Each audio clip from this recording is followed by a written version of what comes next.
Itu tuh serius. Gue cuman yang kayak duduk di ini, cuman beda sedikit sama jalur Padalarang itu. Gue cuman duduk di pinggir, ini udah penuh tanah, gue cuman duduk sila gitu kan ya. Gue duduk sambil minum karena gue udah nggak ada tempat neduh, udah jadi cuman ngatin truk lewat gitu kan ya. Godaan ada lagi, godaan angkot tuh banyak gitu kan ya. Naik gitu kan. Naik cuman bukannya gimana ya, cuman apa, di sini kan tujuan gue kan bener-bener ngalahin ego gue sendiri gitu kan ya, dengan ngebawa ngebuktiin Billyton ini kuat gitu. Salah satunya ya, karena emang terbukti dia bandel sih Prem.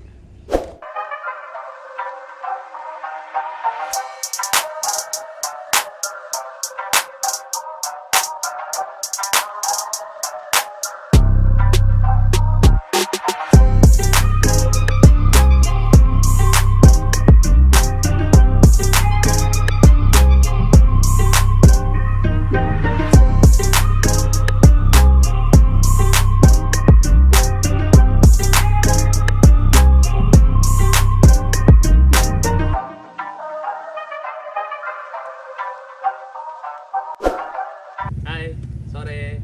Nama gue Chandra. Gue Billyton Riders.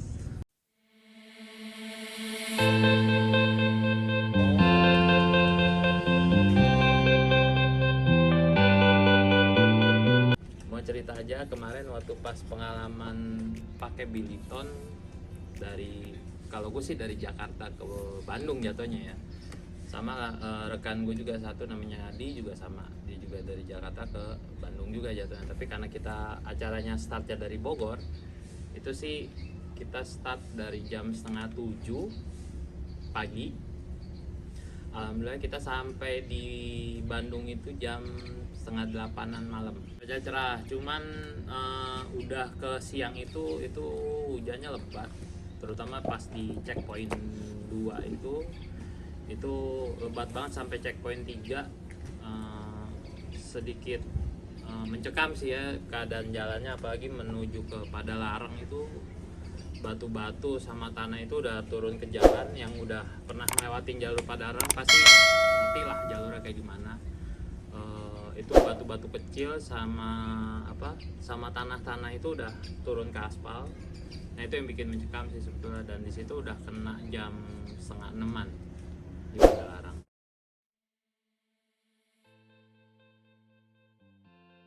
Oke, kalau misalkan dari pribadi ya, dari badan ya tidur cukup aja sih. Tidur cukup, suplemen makanan itu yang bagus aja lah. Intinya selama perjalanan itu perut jangan sampai kosong. Minum apalagi itu harus selalu standby. Bagusnya di kemarin itu di setiap checkpoint itu ada refill untuk minum, dan itu bagus banget. Dan yang kedua itu udah pasti efek sepeda lah ya. Nah di sini jujur gue pakai sepeda Billyton itu untuk ngetes sih sebetulnya, karena di sini kan udah udah gue coba selama beberapa bulan ini Jakarta, dan sekarang gue coba agak rute yang menantang dikit. Di situ rutenya lumayan sih, ada jalan hancur gitu kan ya, dan dipakai nonstop itu bisa dibilang 13-14 jam dipakai nonstop ya gitu.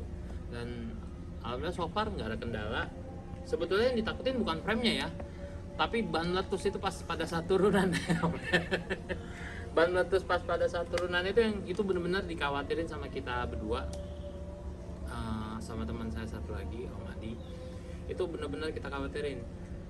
Alhamdulillah itu nggak terjadi so far, sampai finish, sampai sekarang pulang lagi udah di Jakarta, ban masih oke. Nah yang bikin double capek itu sebetulnya kalau udah tanjakan jalannya jelek. Aduh itu silakan coba aja tuh jalur Curug gitu kan. Nah, itu hampir 11-12 lah perasaannya. Nah tapi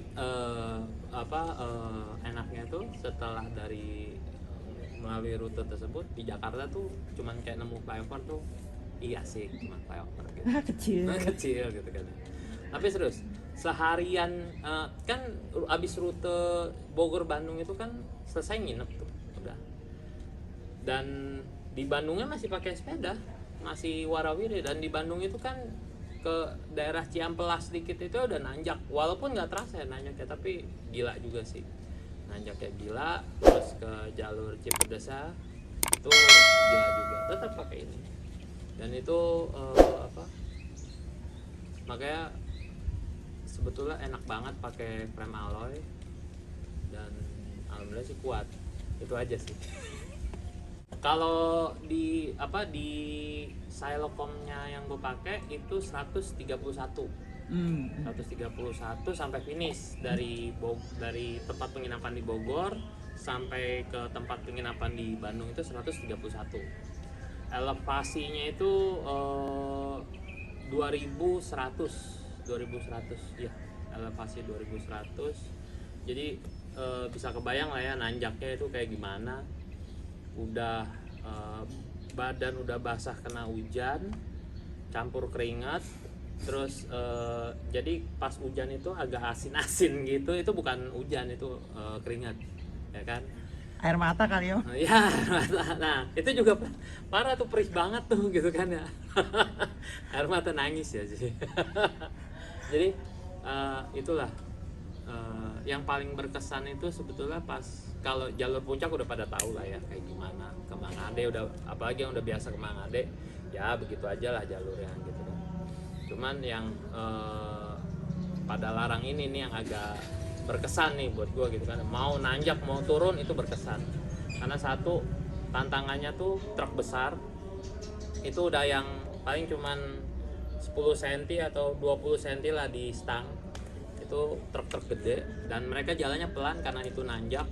Pas turunan mereka jalannya agak ngebut gitu kan ya. Jadi pada larang juga turunannya juga nggak semulus di Jakarta.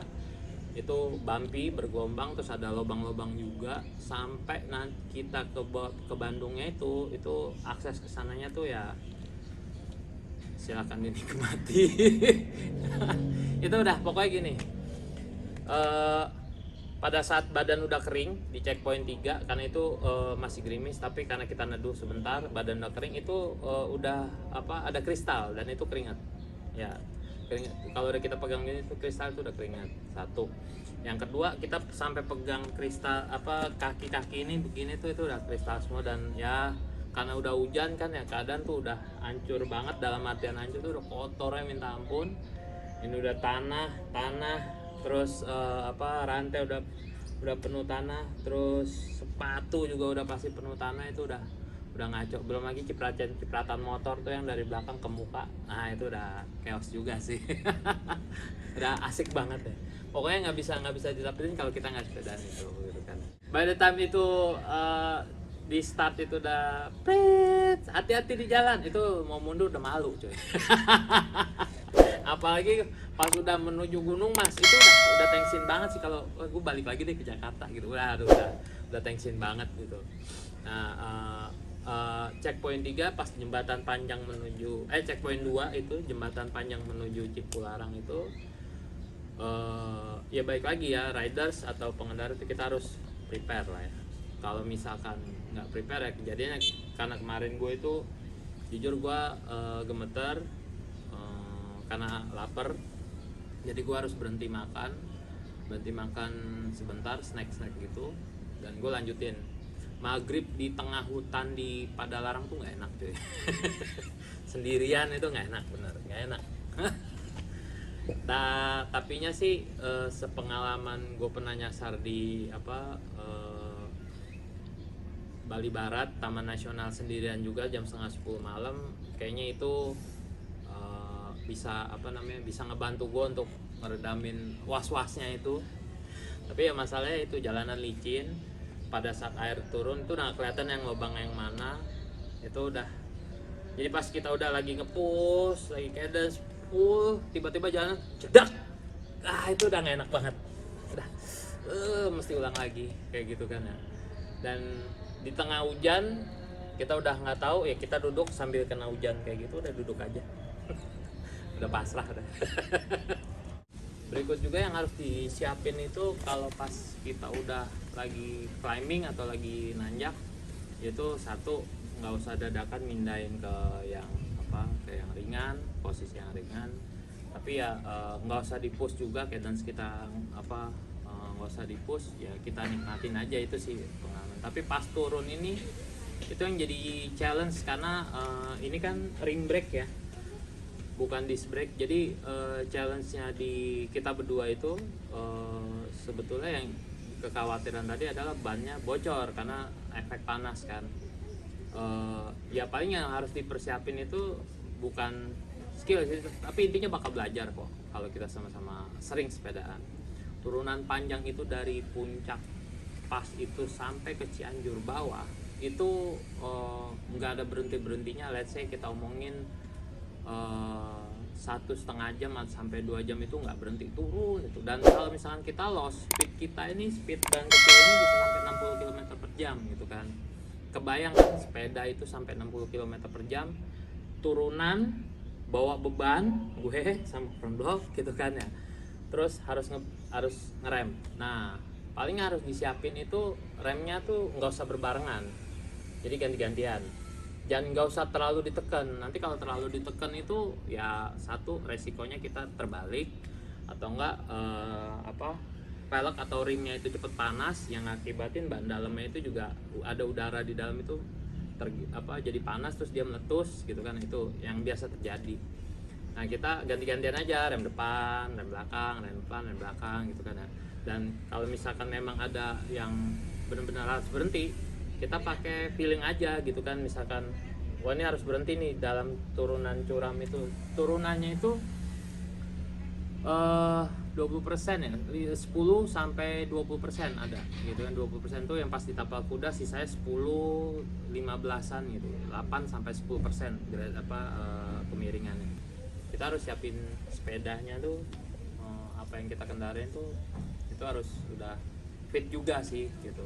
Terus apa yang kita bawa sebisa mungkin disesuaikan sama kebutuhan kita nanti pada saat di finish atau selama perjalanan. Kayak misalkan persiapannya ya, ban dalam, kunci-kunci yang hanya diperlukan jadi supaya nggak berat juga bawaan. Terus